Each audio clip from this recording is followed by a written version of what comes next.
Welcome to Break Free from Corporate, the only podcast dedicated to bringing you business success secrets from leading entrepreneurs with one thing in common. They left the corporate world, became their own boss, and are now living incredible lives. To access previous and all future episodes, visit breakfreefromcorporate.com and subscribe today.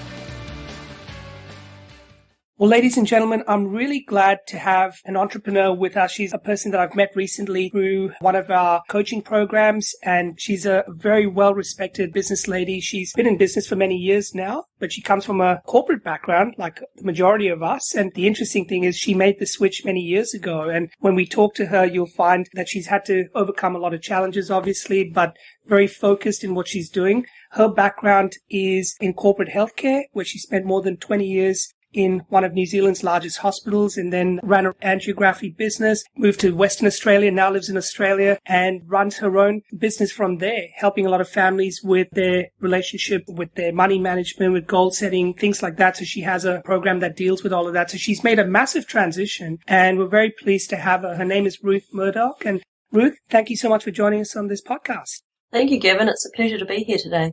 Awesome. So before we begin, Ruth, I wanted to just give you an opportunity to share your story with our audience. Just so you know, our audience are people like you and I who have come from a corporate background or are currently in their corporate jobs. Some maybe are in the middle of a transition. Some are contemplating a transition. Some might have just left and started a business. So they're all at these very early stages of the in-between phase. And I'd love for you to just share, your story of how you started off with your corporate career and then why you decided to change and how you kind of ended up doing what you're doing now. Yeah, thanks, Gavin. As you mentioned, I've been in healthcare for about 20 years and moved over to Western Australia about 5 years ago. When I moved to Western Australia, I heard about the mining people who they call them fly in, fly out, or FIFO for short. All right. And they're based in the city, and then they fly into remote areas to work, and then they fly back into the city. And I heard about this group of people who earned really good money, but came out of that lifestyle with sometimes less than nothing. And I just couldn't understand how that could be. And I really wanted to stop that and turn it around to make sure we could do something a bit more positive for them. Fantastic. Well, let's take a step back. So when did you come across this opportunity? Was it when you arrived in Western Australia straight away? Was it something that was just glaringly obvious, or through your work in the healthcare sort of industry or whatever, did you come across that kind of scenario day in and day out? I had been thinking about this concept when I was still back in New Zealand, so for about 3 years. I just didn't have the right target audience, excuse me, in which to work with people. And when I heard about these FIFO people, it just became very obvious to me that this was a group of people that we could really help and turn things around for them. Right. So it was almost like a calling, and you felt very, very strongly about, and then it's kind of shaped where you've ended up today, because this has been your path to try to help people in this situation. Yeah, absolutely. Right, okay. And is it still a big industry with the whole mining sector in WA? Are there still a lot of people flying in and flying out? And, is it still what it was when you started your business? It's a good question, Gavin. It's certainly changed. I spent a year researching the FIFO market to see what was happening. And about 3 or 4 years ago, staff retention and recruitment were the big drivers for mining companies. Their staff were being poached, particularly by the large mining companies, and the smaller mining companies could not compete on the dollars. That has changed now, and we all know, we've all heard in the media about the redundancies in the resources sector in WA. However, saying that, there's still something like 55,000 people fly in and fly out every week. Oh, wow. It's a lot of people. There is a lot of people, and that's just WA, Queensland and Northern Territory. But you focus on the WA market, or at least your city or your area. Our business is countrywide. We're just expanding into Queensland now. Fantastic. When did you start your business? What is it called, and when did you formally start trading? Our company is called Acorn Life Path. We started trading in 2011. Okay, so it wasn't that long ago. No. Tell us how you came up with the name Acorn Life Path. We know what Acorn stands for, but what does that symbolize with what you're doing? I use the word acorn because it's quite visual, and from small things, big things grow. And an acorn as a seed is very small, but the oak tree that it grows into is very large. And so what we do in our business is we plant small seeds with people to hope that they then grow their mindset and their relationship and their wealth throughout the rest of their life once they have the skill set and the right tools to do that. Fantastic. I love that. So you're really helping people develop not just their life, but their mindset, everything that's going to come out of where they are today and grow into big oak trees in the future. That's the way. Yeah, fantastic. And tell me, Ruth, what is it about being in business that you enjoy at the moment? Because you've come from a really distinguished corporate background. You helped a lot of people in the organizations you worked in. You had a lot of influence and you did a lot of great things. Why suddenly turn that all around to do this and start from scratch and start something on your own, and when you were well established in a previous capacity? For me, Gavin, it was around having the freedom to set my own hours. Okay. And really not about being answerable to anybody else, and to steer a company in the direction of my vision. And I've got a vision bigger than what I was doing in corporate health. Right. And so, yeah, I really want to help people on a more personal level. Yes, definitely. Do you mind if I ask you what your vision is? My vision is really a lot bigger than the company. One of the key drivers for our business and my larger vision is to build self-contained units on or near hospice sites to help people support their loved ones in the last few weeks of their lives. Oh, wow. Okay. Is that in any way related to palliative care? That is palliative care. Oh, it is. Okay, great. Fantastic. So that's where you're looking at going in the future. Now, when you first started your business, and it wasn't that long ago, even though you thought about it a few years prior, what were some of the major challenges that you faced when you first started to run your business, and how did you overcome these? One of the biggest challenges when you're working in a corporate environment is there's people around you. And I had a team of people who reported to me. So coming from that environment to then working out of my home office, being isolated from other people, that was a bit of a challenge. I overcame that by getting out and networking, and that really wasn't that easy for me because I'm an introverted person.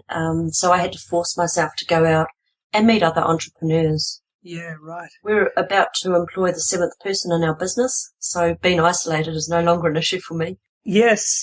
Well, see, now you've started to grow this team back again. So, yeah, you can't keep to yourself for very long, not when you're in business. I know when I talk to a lot of people, that is one of the biggest challenges that they face when coming out of a corporate environment or any kind of environment where they've worked in big teams or cross-functional teams and things like that, where you've always had friends, colleagues, direct reports, management, people around you to bounce ideas and work with. And suddenly when you're working on your own and your own business, it's quite a lonely place to be. Yeah, it certainly can be. And there's no one else to talk about things or bounce ideas off other people. So you really have to back yourself and just believe that what you're thinking is the right way to go. Right. And so when you started your business, and obviously you had to go through this transition yourself, did you have people around you that you could, I suppose, leverage or even bounce ideas with? Did you know anyone else or other people that were in business or in a similar business that you could maybe look up to and get advice and things like that?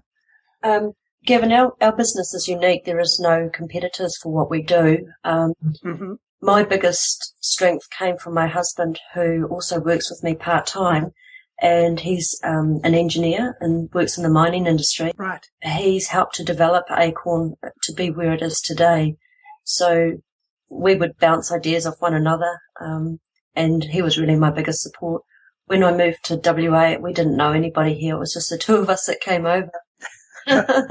So that's an interesting move in itself, to move all the way to WA. What brought that about? Was it because of the mining boom? Alan was transferred with his job. Ah, right. Okay. Fantastic. So there would have been a challenge, not only starting up a business, but also adjusting to a whole new lifestyle. Thankfully, it's not too different to New Zealand. Yes. And now with your business, looking back, is there anything that you miss from your corporate lifestyle or from what you used to do? Well, one thing I definitely don't miss is the bureaucracy of corporate life. No.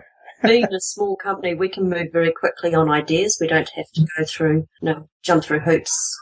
Yes. There's not a lot of red tape and your response, I guess the decision making is a lot easier because you can make it. Yeah. Yeah. And less budgeting restraints too. Oh, definitely. Than in the corporate world. But I've set up my own environment and work from my home office with my staff, so it's quite nice to do that. And you mentioned you have staff and you're employing the 7th person. Do they all work from home or do they come in to a shared office space? Or how does that work? Yeah, currently a combination, a virtual assistant who lives in New Zealand. We have a lady in Queensland. Obviously, she works out of home from there. And the other staff come into our office here, so we all work out of our office. Excellent. And with your business now, I know that you're involved in a cause. I don't know a lot about it, and I was going to ask you to share that with our audience because you are very passionate about helping people. What's the cause that you're involved in at the moment, and how is that a part of your life? Yeah, Gavin, my cause is to help people live for today while planning for tomorrow. So, right. We work with people to help them manage their day-to-day finances, to have a strong relationship, to set goals, and to have a vision for designing their life path. And one thing that we've come across, we realised that financial literacy was missing. This is one of the key things that causes stress in relationships. So we've developed a 7-stage system that runs for 12 months. And it has a holistic approach to solving many of the problems that people face with their relationships and their money. This sounds like something that wouldn't just be restricted to fly in, fly out type people. This would almost be something that a lot of people can tap into because I know it's a very common issue. Yeah, that's correct, Gavin. The reason that we work with a FIFO and why we've targeted them is when I did my research on FIFO, we found that the average length of time people worked in that environment is 6 years. So they earn a very good income for 6 years only, and then they go back to normal wages. So other people could certainly, and we do have non-FIFO people as clients, but if they're earning a good income, they're earning it for life. These people, have a very short window of opportunity to make something different and make sure that their environment and their lifestyle, which is very hard on people, it is for something. It's not just for nothing. Right. I think that's really good. So you're really helping people as they transition into this quite a lucrative lifestyle for a few years, but make sure that they actually have a plan in place so they don't just come in, waste the opportunity that they've been given, and they make the most out of it so it can set them up for the future. That's correct, yes. Oh, that's awesome. Now, tell me, with your current situation in your business, how much do you move around? Are you based a lot in WA, or do you tend to move to Queensland and other places where the opportunity lies? Bit of a combination of both. We're heading up Kalgoorlie in a couple of weeks to do some presentations up there. Okay. Our clients are really spread across Australia, and we deliver workshops via Skype. We also deliver webinars, and then other times we will go and see people in their home. But a lot of my coaching is done over the phone. Wow. So you're really someone who uses technology to leverage your business. So through Skype, through the phone, through webinars. That's what I'm hearing is a big part of your day-to-day operation. Yeah, we're also talking to a company in Sydney at the moment and looking at doing a presentation to their database, and that'll be via Skype. Excellent. We're running some lunch and learn seminars up in Brisbane, so I'll go over and do those with the new lady we've brought on board to have a presence in Queensland for Acorn. Fantastic. Are these webinars and these presentations that you do on Skype, are they recorded or are they live? They're a one-off. You have to turn up to them. We do record our webinars. Mm-hmm. If our clients miss them because they're away on site or busy, they can go and listen to them again on our website, on our membership site. Excellent. We've talked about this market being a growing market. It's obviously a lucrative market that you're playing in. And like you said, there's not too many other competitors or maybe no competitors to what you're doing. Are you seeing that there are other people entering this field now that you've started to grow a bit of an awareness that this need exists? Or is it still a very lucrative market for you? I haven't seen anybody coming into that environment yet. And with the downturn in the FIFO industry, people are very cautious to start up something when they know, people have been made redundant. But Gavin, whenever you've got a solution to people's problems and you have an opportunity to serve those people, the rewards follow. Oh, absolutely. And Ruth, now when you wake up each day, are you excited about what lies ahead? I mean, because a lot of people I know, especially when you're in the corporate environment, sometimes you dread waking up, and it's, oh no, I don't want to have to go into work today, or I'm dreading that presentation, or I really don't like my boss and I don't want to have to go and deal with that person again. And it's all sorts of negative connotations. And we've been through those cycles, and it's different when you're in business because it's your business and you wouldn't be doing it if you weren't passionate about what wakes you up in the morning, or what's your mood like when you wake up in the morning these days? Well, one nice thing about when I wake up in the morning, it's not by an alarm clock, that's for sure. Well, there's something different. I like the phrase, wake up naturally, and that's what I like to do. I absolutely love what we do, and you're right about the corporate world, and I've been there. I've worked for people that, were difficult, and just getting out of bed to go to work was tricky, but now I absolutely love getting out of bed. I only have to walk a few steps to get into my office, and I'm motivated by the inspiration that I get from my clients and the stories that they share with me and their journey that they're on. Sometimes our day starts at 6 a.m.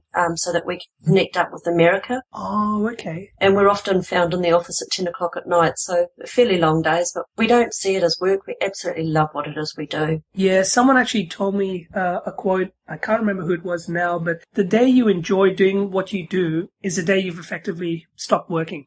Correct. Yeah. Well, that's really good to see that you're in a place like that. And how important is it to be surrounded by a strong, supportive team? Absolutely invaluable. I can't sort of speak strongly enough about that. And I'm very fortunate to have an amazing team supporting me.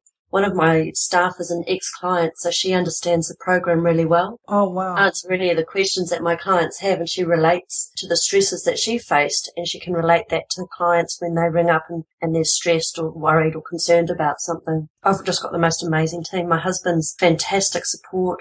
I have an idea. I'm an idea sort of person, and I mention it to him, and before I think about it anymore, he's written an 8-page report on it or something. Oh, wow. Okay. So you guys complement each other really well, obviously. We do. He's amazing, and he just gets on with it, and he just produces so much very good, high-quality work. I'm very fortunate. No, that's wonderful. How do you stay connected with like-minded people and, that are focused and are always striving to be one step ahead and moving in the right direction, staying in touch with technology, things like that? What do you actively do to keep on that path? Yeah, that's a good question. I'm involved with several networking groups, mm-hmm. and I know some of the other people that work in the same target market as I do, and we keep in touch. It's quite difficult in WA to find the people that are what I call clues, people like us. Oh, I like that. Yes. Who are entrepreneurs, really. Any new technology that comes along, we're early adopters of that. Yes. Trying to find that is really tricky, and I've just recently joined Business Blueprint, as you're aware, and mm-hmm. that has given us the opportunity to meet other like-minded people who are also striving for excellence in what they do in their businesses. Yeah, really important. I know that when people who are listening to this podcast, you're still in your corporate environment, it's easy to be supported by people that are like-minded, that are like you, because you're in teams, you're already in a structure, a social management structure, whatever it might be.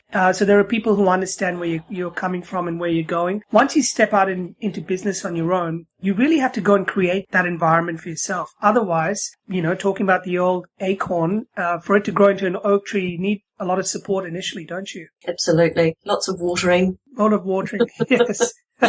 That's great. Now, what I wanted to do, Ruth, is usually towards the latter half of the podcast, we usually go into a section called Rapid Response. It's just a few questions that I'm going to throw at you really quickly, and quick 1, 2, or 3 word sort of answer, anything that comes to your mind. And the whole purpose of this is just to find out what is instinctive to you in how you operate. And I guess maybe it'll inspire our listeners to be aware of some of these questions for themselves. So are you ready to do this? Sure. Okay, cool. So what's your favorite mode of learning? Do you like video, audio? Do you read a lot? Do you attend seminars? Do you do a combination? I like to attend seminars and read. Okay, seminars and reading. Who's the most influential person you've either met, like say a role model or a hero, and why? I have a mentor in Dr. John DeMartini. Oh, yes. Simply because he's present when he's speaking with you, and I think that that's a wonderful trait. He's got a big heart and passion for people, and he just simply makes a lot of sense to me. Most influential book that you've read or maybe seminar that you've attended? The Richest Man in Babylon. That's a really good one. Good, excellent. What is one thing that you absolutely love about your lifestyle today? The amazing clients I get to work with every day. And what's the number one greatest asset, I suppose, that you could have when starting up a business? Gosh, there's so many, but the number one would have to be passion. Yes, absolutely. That gets you across the line every day. It does, doesn't it? Yep. Yeah. And I suppose if you're very passionate, your clients will see it in you, people will see it in you, they'll get attracted to you, and business will be fun. That's what it's about, Gavin. Yes. Look, Ruth, I'm really pleased that you could share a lot of this stuff with us. You're looking towards the future now for yourself and with Acorn Life Path. Where do you see things going? I know you talked a little bit about your vision before. What is this path leading you to achieve, I suppose, in your life? Yeah, we talked about the vision with hospice, but before we get to that, I have another vision, and that is to bring financial literacy available to everybody in Australia and New Zealand, and to bring that into the schools. And I'm aware that there are some programs starting up in the schools at the moment, but you just imagine if you knew and you did save 10% of everything you ever earned in your life, where would you be today? Maybe in a very different space. I don't know. But that's a really interesting point, because they never taught us things like that in school. At least in the school I went to, it was an unknown quantity. We never talked about financial literacy. No, and there's a lot of gaps in people's knowledge. Yeah. And there's a lot of people I've come across, even in the corporate world or and definitely in business, that really don't understand the basics in how to manage money or how to read a profit and loss statement or just how to balance their own books. There's a lot of people that are scared about finances, and it's too hard because other people make it sound complicated. We've made it really simple to understand. We teach, we educate, we mentor, and we coach people on financial literacy that they just didn't hear at school. Their parents probably didn't teach them, and the banks don't want them to know. Right.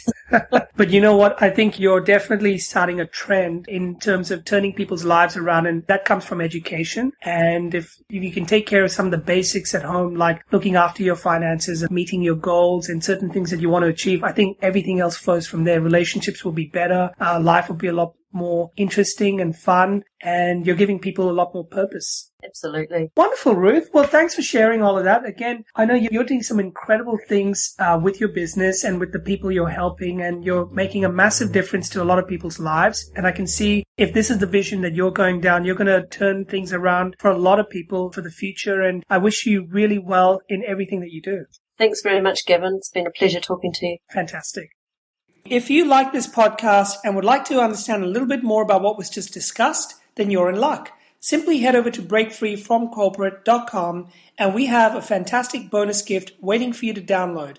All we ask in return is that you leave us a review on iTunes and or Stitcher, whichever you use. And lastly, help us share this podcast around with your friends, your colleagues through Facebook, Twitter, Google+, or LinkedIn. We truly appreciate all your support, and we look forward to seeing you on the next episode. Thank you for listening to this podcast episode of Break Free from Corporate. Once again, to access previous and all future episodes, visit breakfreefromcorporate.com and subscribe today.